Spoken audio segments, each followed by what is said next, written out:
আমরা এসেছি কালীনগর হাড়োয়াতে যাচ্ছি একটা এসি সার্ভিসের জন্য। তোমরা শুধু পরিবেশটা দেখো আগে।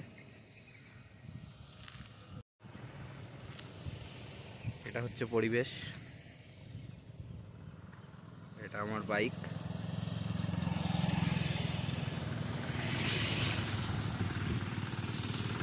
বাড়ি থেকে 28 কিলোমিটার চলে এসেছি। কাস্টমার বাড়ি এখনো 5 কিলোমিটার।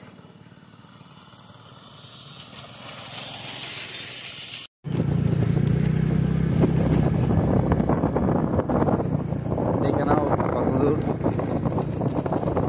আমার বাড়ি থেকে কাস্টমার বাড়ি 35 কিলোমিটার হয়ে যাচ্ছে। একটা এসি সার্ভিস।